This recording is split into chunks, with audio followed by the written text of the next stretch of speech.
Nggak ada upacara penyambutan, nggak mungkin kalau nggak ada persiapan penyambutan. Semakin istimewa tamu yang datang, semakin banyak hal yang perlu disiapkan, mulai dari bagaimana mengkondisikan rumah kita agar bersih, nyaman dilihat, dirasakan oleh tamu undangan atau istimewa ini, atau juga bagaimana menservis tamu yang datang istimewa supaya kesan baik, bahagia, syukur-syukur tahun depan bisa datang lagi, balik kembali. Jadi nggak sampai jadi Ramadan yang terakhir, tapi bisa Ramadan yang terulang kembali.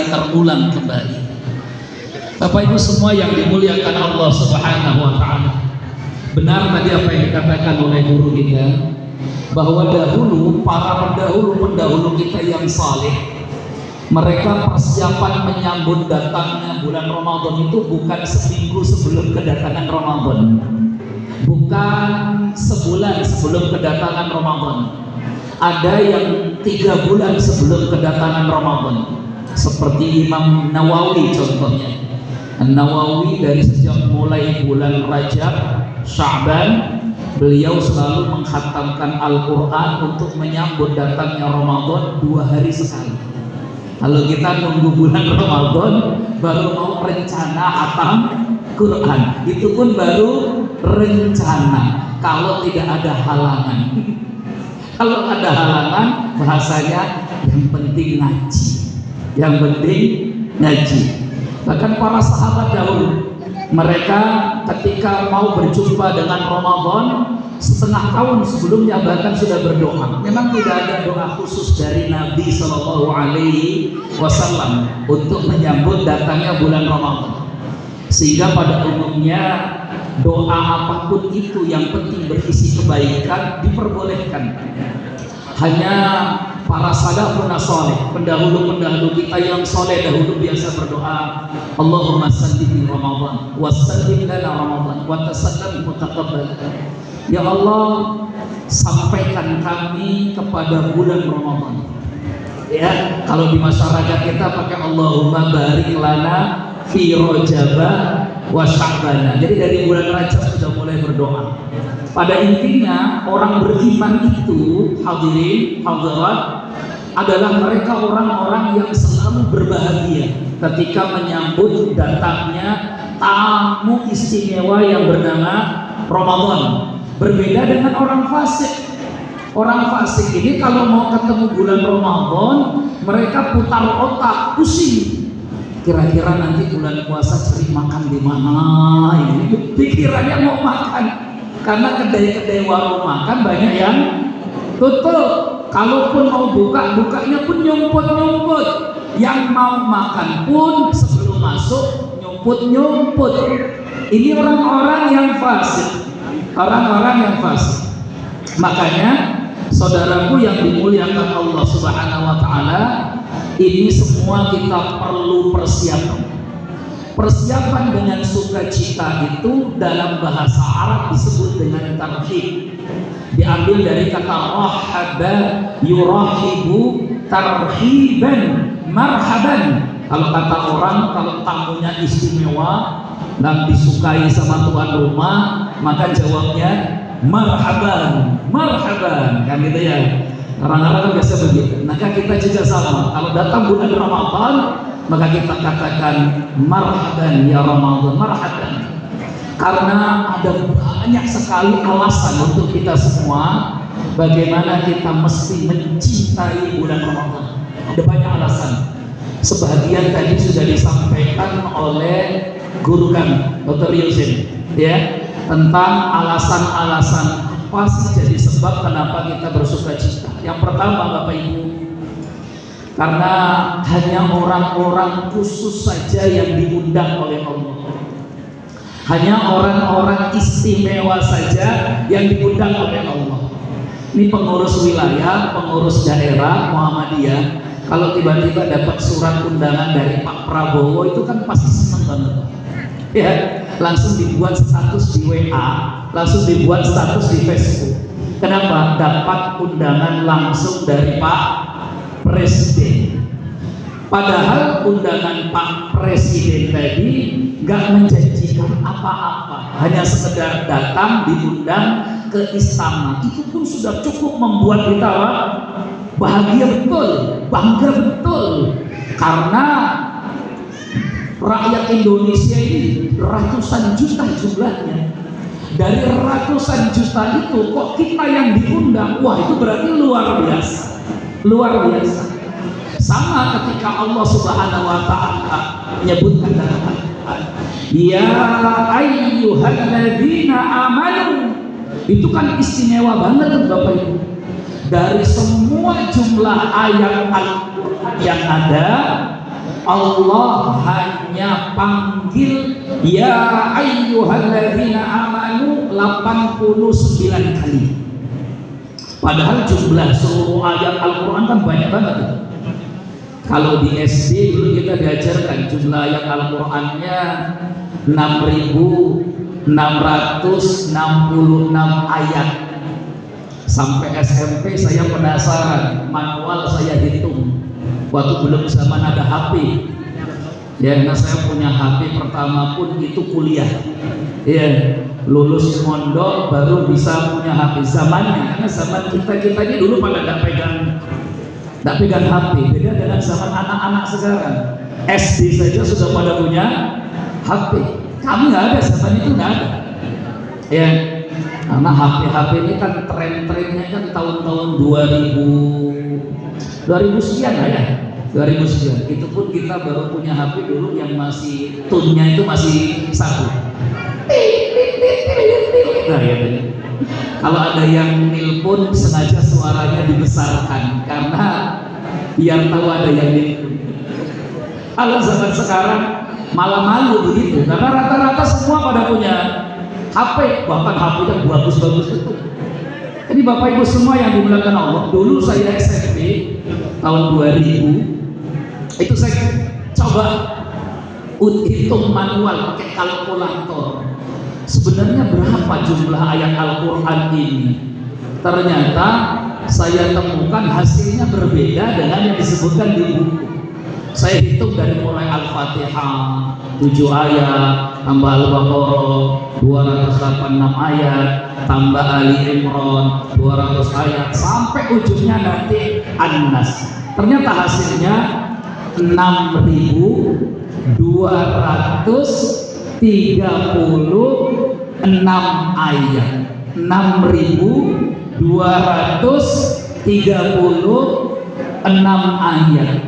Sama seperti yang disampaikan oleh Al-Imam Ibnu Katsir dalam muqaddimah pembukaan beliau, Al-Qur'anul Azim, tafsir Al-Qur'anul Azim, 6.236 ayat. Makanya kalau kita harus katakan 6.666 ayat, berarti kita punya PR mencari 400 ayat lebih. Nah itu pusing kita nyari kan. Asal Ustaz, kabar Ustaz? Alhamdulillah, lama dan kesel. Di ujung beliau nih, Masya Allah. Harusnya di sini Ustaz.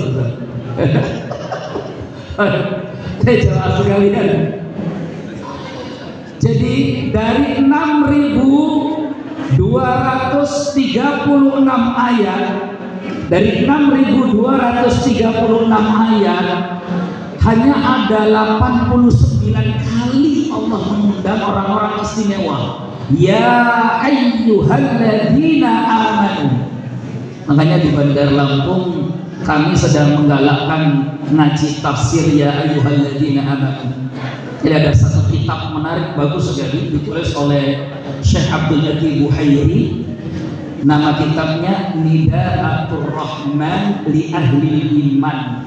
Semua kitab ini berisi tentang semua ya ayyuhalladzina amanu. Itu kita ngaji di Hotel Nusantara setiap Sabtu pagi pertama, ya, bagaimana kita menyelami, dan kemudian di Masjid Ketua MUI Provinsi Lampung, ya, di sana. Jadi kita ngaji tentang ya ayyuhalladzina amanu.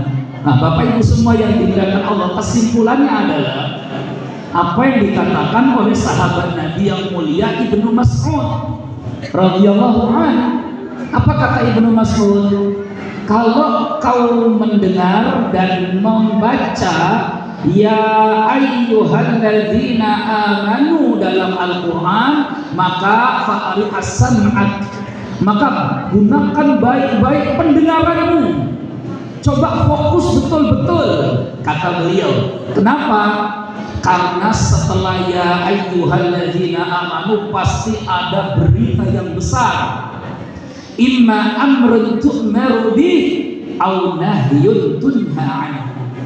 Karena setelah ya ayyuhalladzina amanu isinya cuma dua, hadirin.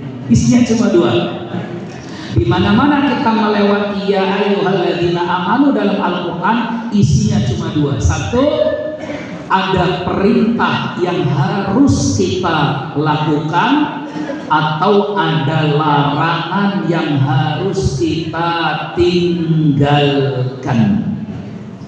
Karena yang namanya pahala itu dua. Pahala itu dua. Ya, satu menjalankan perintah, dua meninggalkan larangan. Itu pahala. Dan dosa juga dua.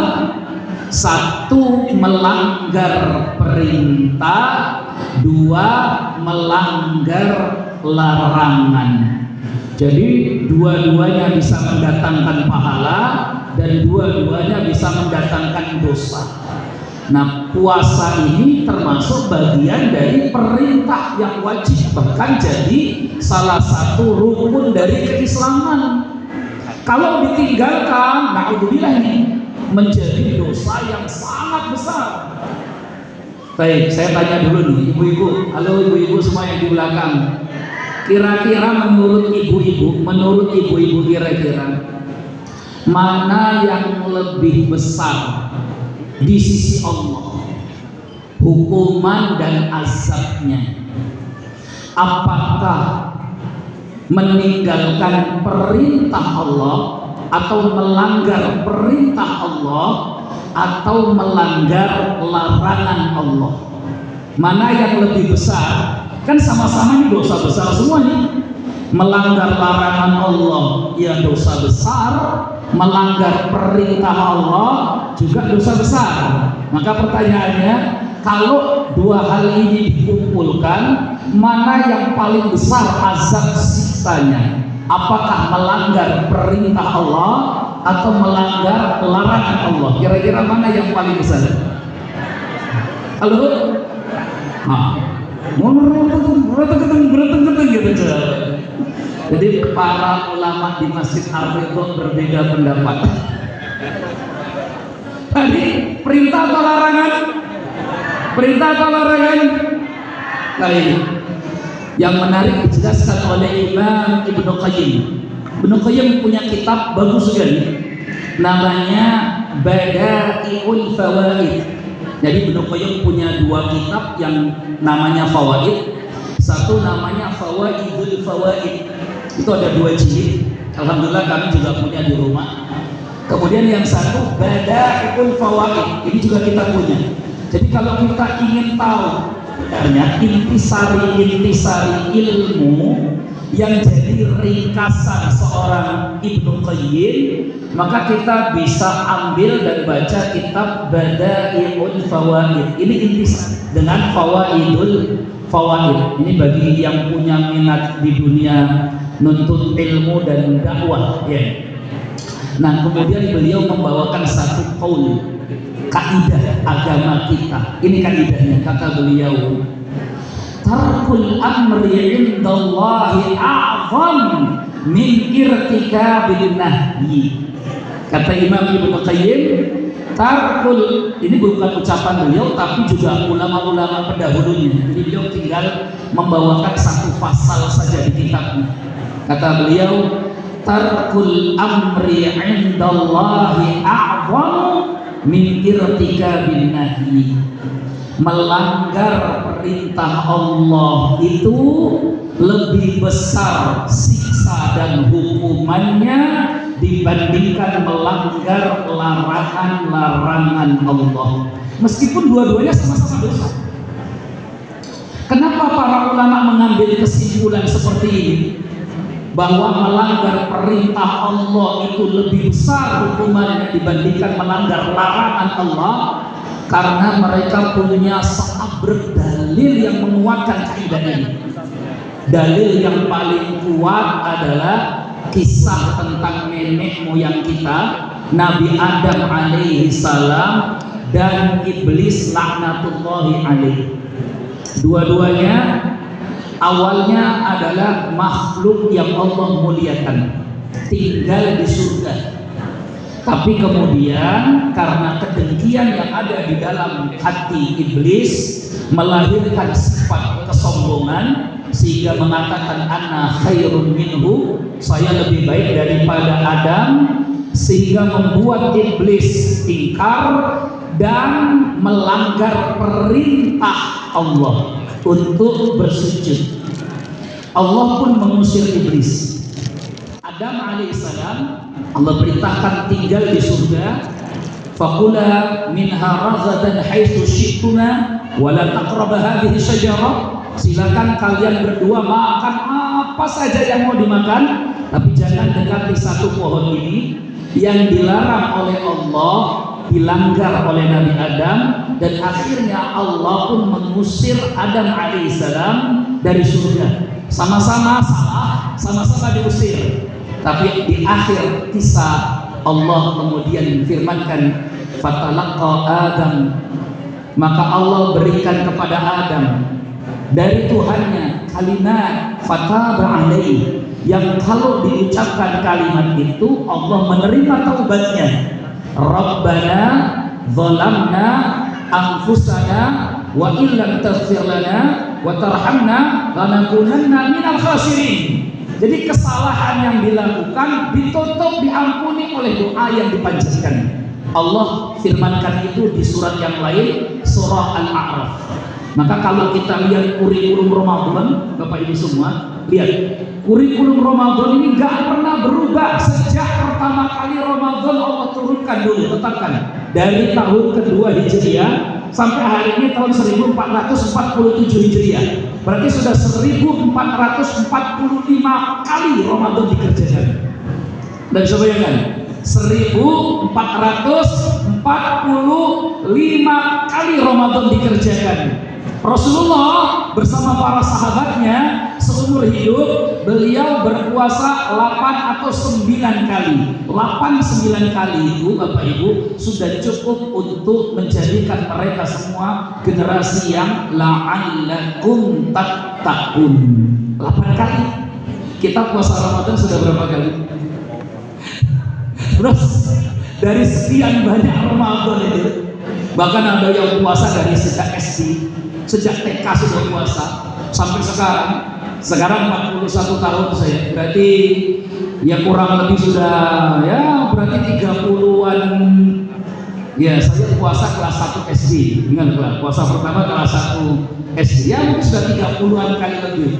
Tapi kemudian kalau kita ditanya dari sekian banyak puluhan puasa yang pernah kita lakukan selama ini, sudah sejauh mana mencapai derajat la'allakum tattaqun itu? Jawabannya malu, kita mau menjawab malu, ya, malu betul. Jadi ini poinnya. Yang pertama yang saya sampaikan, awas, hati-hati sekali.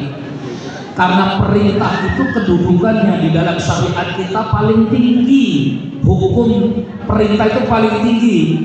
Di bawahnya baru ada larangan. Maka melanggar perintah Allah lebih besar daripada melanggar larangan Allah. Sholat itu perintah atau larangan, Bapak Ibu? Perintah. Zina itu larangan atau perintah?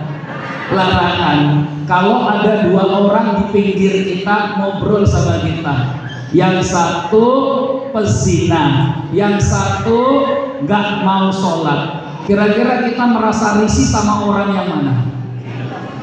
Ayo, seolah-olah mohon maaf, kalau kita dekat dengan pezina, kita ini orang kotor, ini orang tidak bersih, bentar lagi saya dapat laknat ini, dekat orang yang tidak benar ini, begitu kan kesannya ya. Dekat orang yang nggak sholat, cocok saja kita, malah ngobrol biasa saja kita. Padahal para ulama menjelaskan dosa orang yang meninggalkan sholat lebih besar daripada dosa orang yang berbuat perzinahan. Apa sebab meninggalkan perintah itu atau melanggar perintah itu lebih besar dibandingkan melanggar larangan Allah? Karena orang kalau melanggar yang dilarang oleh Allah, bisa saja motif pada umumnya adalah terbawa oleh hawa nafsunya. Tetapi orang yang tidak taat pada perintah Allah biasanya pada umumnya karena kesombongannya, ar-ra'ahus taghna, merasa dia nggak butuh Allah. Maka orang yang nggak sholat itu merasa dia nggak butuh Allah. Orang yang nggak puasa Ramadan itu merasa dia nggak butuh Allah, dan itu kemungkaran yang sangat besar. Alhamdulillah. Maka dari sinilah kemudian keprihatinan saya, keprihatinan para dai, keprihatinan para ustadz, para mubalik, dan juga pasti keprihatinan Muhammadiyah melihatnya. Karena Dr. Yusen, Indonesia ini memang negara termasuk presentasi muslim terbesar di dunia. Terbesar di dunia. Sekarang kita ini nomor 2 setelah Pakistan. Pakistan 2 tahun ini mengalahkan kita.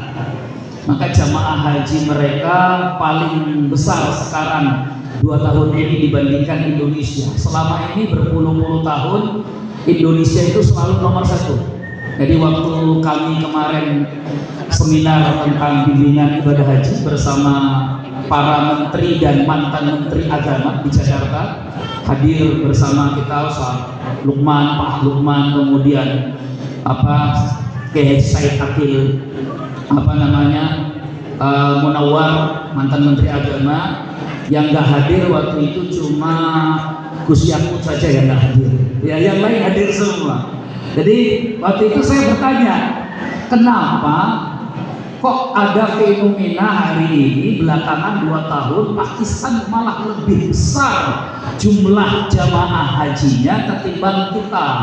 Padahal kita ini teritorialnya jauh lebih luas, ya. Dan sebenarnya ternyata buktinya tidak. Mereka kecil tapi umat Islam yang paling banyak. Terus ya Pak Dirjen kalau tidak salah waktu itu jelaskan salah satu faktornya adalah karena Muslim Pakistan itu mereka produktif, jadi anaknya banyak-banyak yang Islam itu. Kalau kita Muslim di Indonesia ini rata-rata anaknya paket hemat. Di satu sisi non Muslim karena ekonomi mereka layak, ekonomi mereka mapan, mereka punya anak keturunan banyak-banyak. Jadi Muslimnya hemat-hemat ambil paket anaknya, non Muslim ekonominya naik, maka anak keturunannya banyak-banyak. Faktor berikutnya adalah kristenisasi yang menyebar di mana-mana, makin banyak. Jadi ini ya Bapak Ibu ya, sekarang kita ini umat Islam di Indonesia cuma 87%. Dulu kita pernah sampai 95%.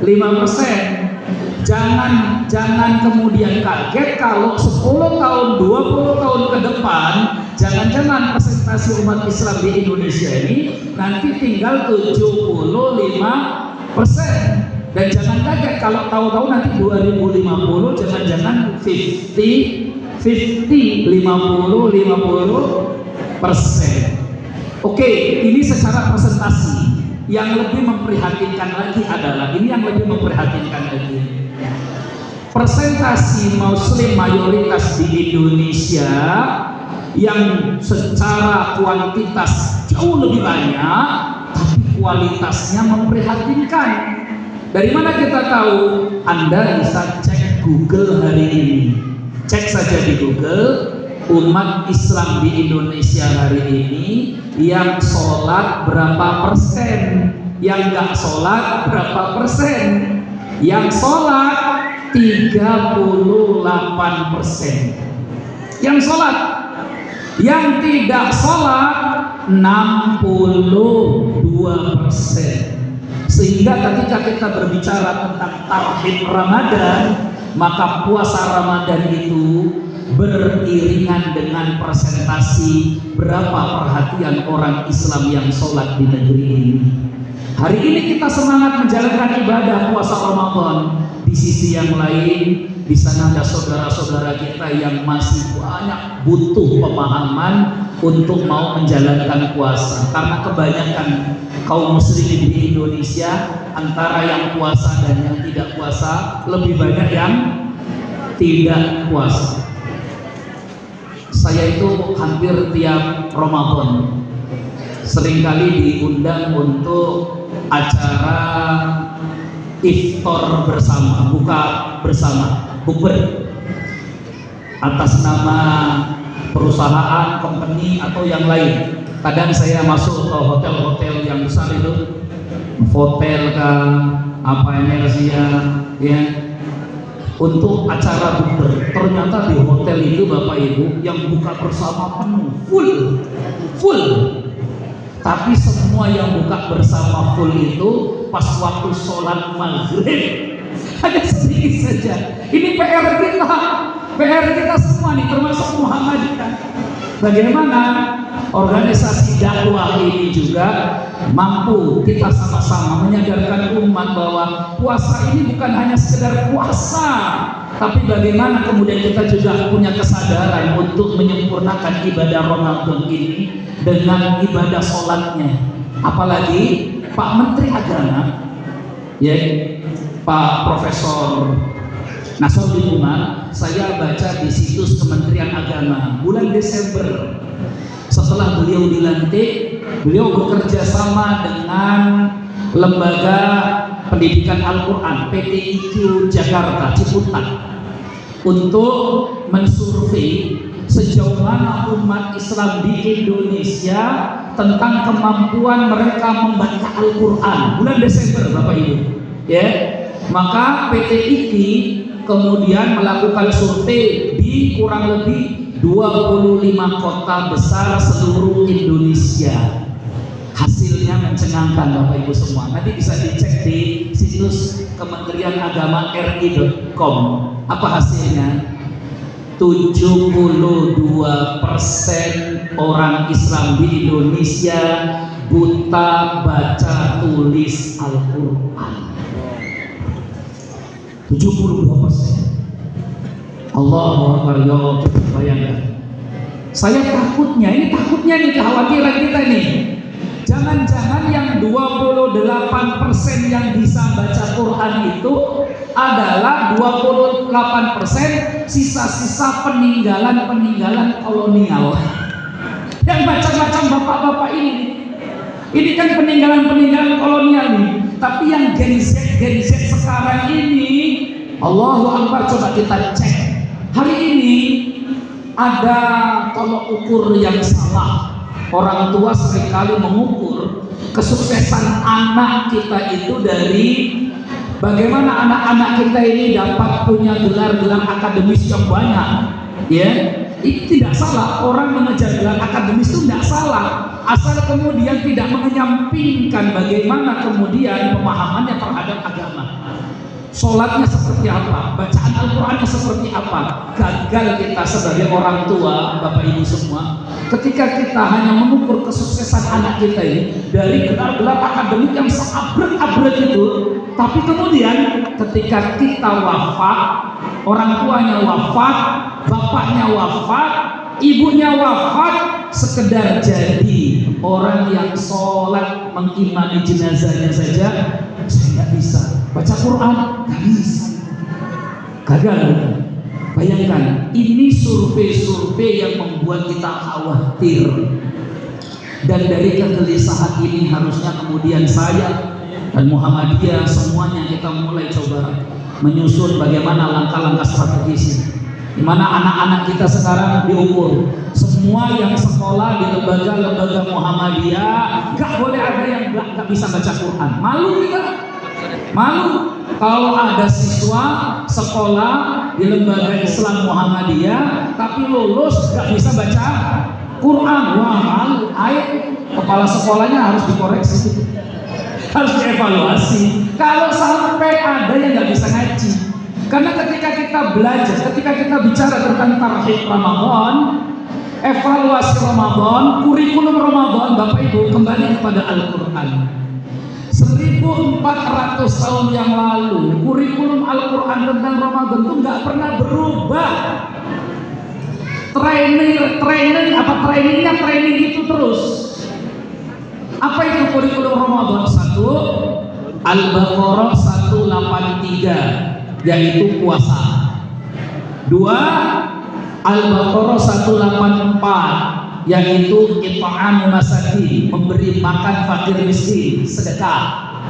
3 Al-Baqarah 184, yaitu mendekat kepada Al-Quran, syahrul Ramadan alladzi unzila fihil Quran.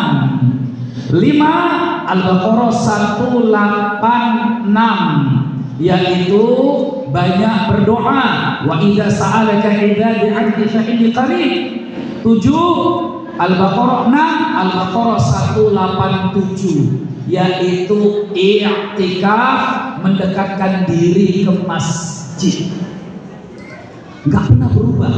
Jadi selama 1 bulan kita di training oleh Allah Subhanahu wa Ta'ala. Orang tuh kalau ikut training itu kan nggak ada yang 1 bulan, lama banget tuh training 1 bulan. Perusahaan bangkrut biayai training 1 bulan. Rata-rata training kan berapa? 3 hari training, 1 minggu, karena biayanya besar. Kenapa perusahaan tuh rela keluarkan biaya training besar-besar untuk karyawannya? Besar karena training. Saya dulu sebelum ke Lampung itu bertugas di perusahaan minyak punya Amerika Serikat, ConocoPhillips di Laut Cina Selatan. Di setiap bulan kita ke sana, itu perusahaannya nggak sayang-sayang mentrainingkan semuanya, termasuk karyawannya, termasuk kita yang bukan karyawan aktif pun, sekedar untuk mengisi kerohanian, gitu ya. Itu dibiayai untuk training bagaimana cara mencari keselamatan kalau ada helikopter jatuh dan sebagainya. Itu biaya trainingnya mahal betul. Ya, nggak sayang-sayang mereka buat training untuk semua karyawan-karyawannya. Alasannya apa? Karena semua karyawan kalau sudah di training, harapannya dia bisa mengaplikasikan semua yang dia pelajari di perusahaannya, sehingga nanti naik terus, meningkat terus itu perusahaannya. Hanya 1 minggu orang bisa berubah, hanya 3 hari orang bisa berubah. Kita di training oleh Allah lewat kurikulum terbaik Al-Quran selama 1 bulan. Dimulai dari bangun pagi sebelum sahur, setelah itu kemudian makan sahur, ditambah lagi kemudian berpuasa di siang harinya, ucapan kemudian kita jaga, tutur kata tidak boleh sembarangan, ditambah lagi kemudian sedekah, peduli dengan sesama, kemudian setelah itu berbuka, makan jangan yang boros-boros atau jangan berlebihan, diatur bagaimana kita hidup sehat, mengkondisikan badan kita, ditambah lagi malamnya kita berdiri untuk mengerjakan sholat malam, ditambah lagi baca Al-Quran, ditambah lagi amalan-amalan istighfar. Ya Allah, selama 1 bulan rutin. Harusnya kalau sudah 1 bulan dibuat seperti inilah terus siklusnya, keluar dari Ramadan betul-betul menjadi pribadi la'allakum tattaqun. Siang hari bulan Ramadan, hadirin Bapak Ibu, perut kita lapar, kerongkongan kita kering, haus kita, nggak ada orang di rumah kita, CCTV kebetulan mati, nggak ada siapa-siapa, di kulkas kita ada makanan, ada buah-buahan, segar, tambah es durian. Kira-kira kita makan nggak itu? Nggak kita makan. Apa alasannya kita nggak makan? CCTV mati, orang nggak ada yang tahu, nggak ada yang lihat. Kenapa kita nggak makan? Jawabannya karena ada Allah yang selalu mengawasi kita. Ihsan namanya. Jadi takut betul kita tidak makan, takut betul nggak ibadah puasa Ramadan, karena di bulan Ramadan itu iman kita sudah naik, kesadaran kita akan Allah yang selalu mengawasi kita ada di semua tempat. Sayangnya nih, nilai-nilai Ramadan seperti ini hilang atau berkurang kalau sudah keluar bulan Ramadan. Bulan puasa kalau kita nggak baca Quran, kayaknya ada yang kurang. Maka selepas sholat di tempat saya, di masjid saya, itu kalau bulan Ramadan, ini pengalaman saya beberapa tahun ini, kalau di bulan Ramadan selepas sholat saya mau cari mushaf Quran di masjid susah, karena rata-rata di rak-raknya kosong, betul. Kalau malam kosong, berebut orang nyari mushaf Al-Quran. Itu Ramadan. Tapi 11 bulan kemudian itu mushaf Al-Quran, nangis berteriak-teriak, ambil aku. Coba bayangkan, gak ada yang ngambil. Ini jangan-jangan, mohon maaf ya, kapan terakhir kita baca Quran? Jangan-jangan nih kita ini terakhir baca Quran adalah Ramadan sebelum Lebaran tahun lalu. Jadi besok ketika mau Ramadan kita sibuk. Dek, mana Al-Quran yang kemarin ya? Yang mana mas? Saya tahu di mana ini ya. Kalau kita kehilangan ini sesaat saja heboh. Tapi kalau kita tidak bawa Al-Quran, gak ada hebohnya. Padahal baginda Nabi Sallallahu Alaihi Wasallam katakan, as-siyamu wal Quranu yashfa'ani li sahibihima yaumal qiyamah. Al-Quran dan puasa akan datang memberi syafaat bagi orang yang membacanya dan mengamalkannya di hari kiamat nanti. Jam 11 Pak, mau selesai ya? Ya, mau selesai. Jadi kesimpulan, nggak mau suruh kasih kesimpulan. Ya, kesimpulannya satu, kurikulum Ramadan tadi ini kalau kita aplikasikan dalam keseharian kita, gak hanya di bulan Ramadan, karena yang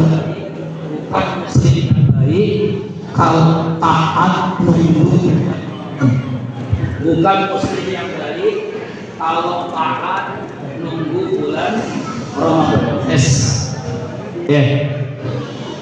Karena Allah yang kita mintai di bulan Ramadan itu Allah yang sama di bulan-bulan yang lain. Allah yang kita harapkan pahalanya di bulan Ramadan itu Allah yang sama di bulan-bulan yang lain. Maka ngaji kita siang ini bukan untuk memvonis orang, tapi ngaji kita hari ini itu untuk mengevaluasi diri kita sendiri. Ya, saya mau kasih ilustrasi kepada Bapak Ibu semua. Kalau ada karyawan yang setiap hari masuk kantor tapi nggak ada hasil kerjaannya, kira-kira atasannya menyebut karyawan ini karyawan apa? Dia tiap hari masuk kantor, tapi kalau ditanya kerjaannya apa, nggak pernah ada hasilnya. Maka jangan-jangan karyawan ini disebut dengan, ini namanya karyawan gombal, cuma masuk doang tapi nggak ada hasil kerjanya. Bayangkan coba seandainya Allah nanti memvonis kita dengan gelar seperti tadi, ini jangan-jangan hamba Allah gombal. Ya, sudah banyak ibadah tapi kemudian nggak ada hasilnya. Karena setiap ibadah makhluk dalam Al-Quran selalu Allah berikan tujuannya. Ketika Allah perintahkan kita sholat, Allah berikan tujuannya. Apa itu fungsi sholat? Inna sholata tanha 'anil fahsya wal munkar. Orang kalau sudah sholat harusnya dapat menghindar dan terhindar dari perbuatan keji dan munkar. Kalau sudah sholat tapi keji dan mungkarnya masih dilakukan, berarti bukan salah sholatnya. Jangan-jangan sholatnya cuma untuk formalitas saja. Orangnya yang salah, bukan salah sholatnya. Ketika Allah perintahkan kita untuk berzakat, bersedekah, maka Allah berikan tujuan dari ibadah zakat itu. Khudz min amwalihim shadaqatan tutahhiruhum wa tuzakkihim biha. Maka orang kalau sudah membayar zakat, tujuannya adalah agar hatinya makin bersih, hartanya makin baik.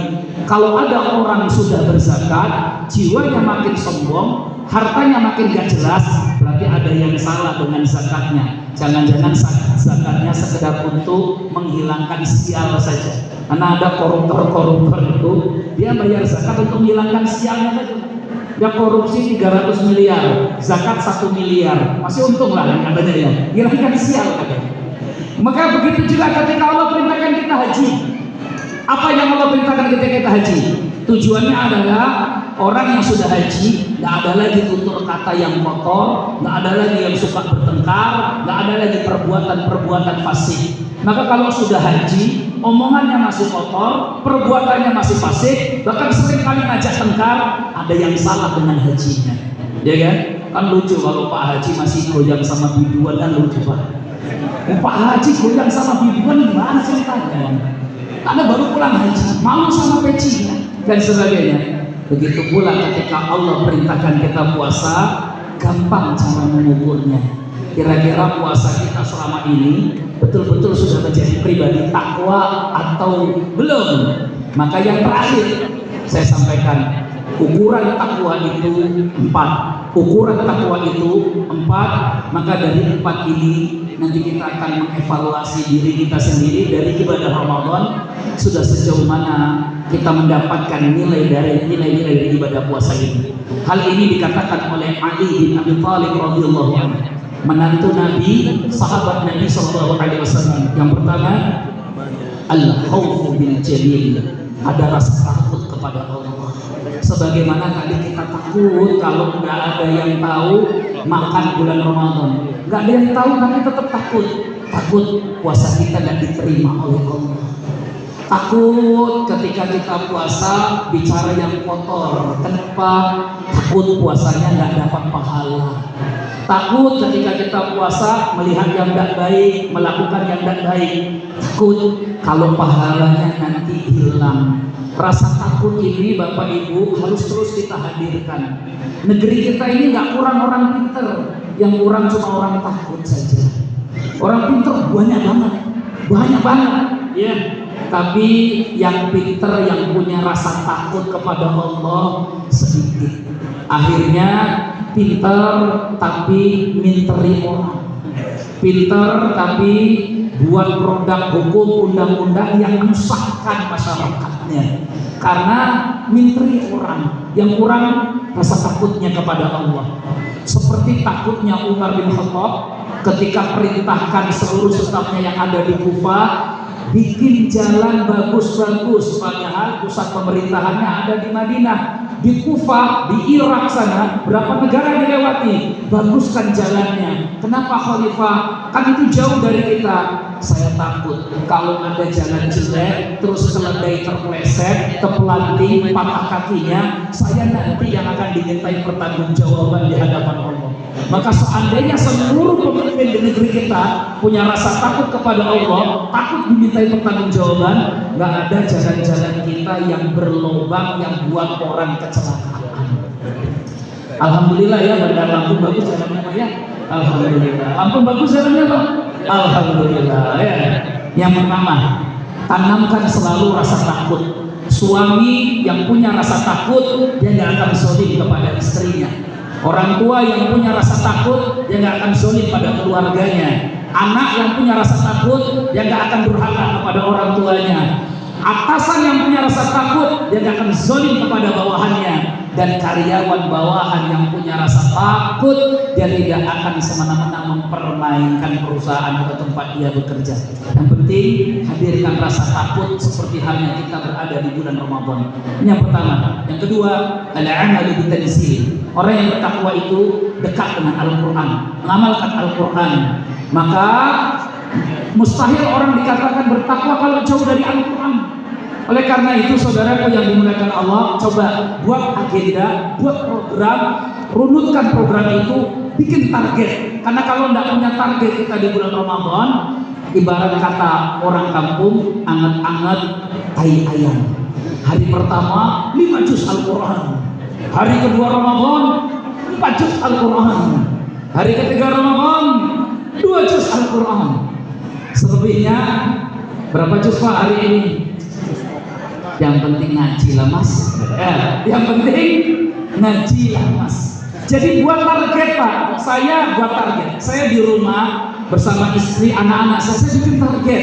Saya selalu sampaikan kepada istri saya dan anak-anak, ayo Umi mau khatam berapa kali Ramadan. Nah setelah buat target, jangan lupa kasih reward, hadiah itu penting supaya ikhlas. Kalau Umi nanti khatam sekali dapat bonus ini, betul? Iya, semangat. Ya karena yang tua juga perlu dikasih bonus biar semangat. Apalagi anak-anak nggak bisa Pak. Anak saya gitu, kakak, adik, kalau kita ibadah mesti ikhlas, mengharap selalu pahala dari Allah. Saya bingung ikhlas itu gimana saya tanya. Bagi anak saya ibadah kalau ada hadiahnya, ya sudah. Itulah pendidikan untuk anak-anak. Maka berikan itu untuk memotivasi keluarga kita. Kondisikan keluarga kita di bulan Ramadan dekat dengan Al-Quran. Hati-hati, ini problem kita hari ini. Ini problem kita hari ini. Ya, anak penyakit kita hari ini ada di sini. Seringkali kita kalau baca Quran baru 4 lembar sudah kita balik lagi, nih kapan satu juznya, nih kapan satu juznya. Baru 4 lembar. Tapi kalau kita baca Facebook, kalau kita baca WA, setengah jam pun nggak tanya kapan selesainya. Ini problem. Ya, maka yang bertakwa dekat dengan Quran. Silakan bikin target minimal khatamkan Al-Quran sekali. Jangan sampai tidak khatam, karena Rasulullah bersabda dalam hadis Imam Ahmad, "Faman hurrima birraha faqad hurrima." Siapa yang terhalangi kebaikan di bulan Ramadan, maka dia sungguh telah terhalangi kebaikan. Maksudnya orang kalau Ramadan saja sudah nggak mau ngaji baca Quran, apalagi di luar bulan Ramadan. Kita kalau Ramadan saja sudah malas berat ke masjid, apalagi di luar bulan Ramadan. Yang ketiga, bertakwa itu mesti qanaah bil qalil, menerima apa yang Allah rezekikan, meskipun itu sedikit, apalagi banyak. Karena Ramadan mendidik kita untuk itu. Bagaimana rasanya lapar? Oh begini toh ternyata. Maka banyak di sana saudara-saudara kita yang kadang satu hari mereka nggak dapat makan. Dari situ kemudian kita mensyukuri semua yang Allah berikan kepada kita. Baru yang terakhir ini yang paling penting, al-isti'dad liyaumil akhir. Orang yang bertakwa itu setiap hari selalu fokusnya adalah bagaimana kita mempersiapkan bekal untuk mati kita. Apa yang kita lakukan ini bukan hanya sekedar memenuhi ruangan masjid ini, tapi apa yang kita lakukan hari ini adalah bagian dari bagaimana mempersiapkan bekal, memberatkan timbangan di yaumul mizan kelak. Semoga bermanfaat apa yang kita kaji pada siang hari ini. Mohon maaf kurang lebihnya, pada Allah Subhanahu wa taala mohon ampun. Subhanakallahumma wa bihamdika asyhadu an la ilaha illa anta astaghfiruka wa atubu ilaika. Assalamualaikum warahmatullahi wabarakatuh.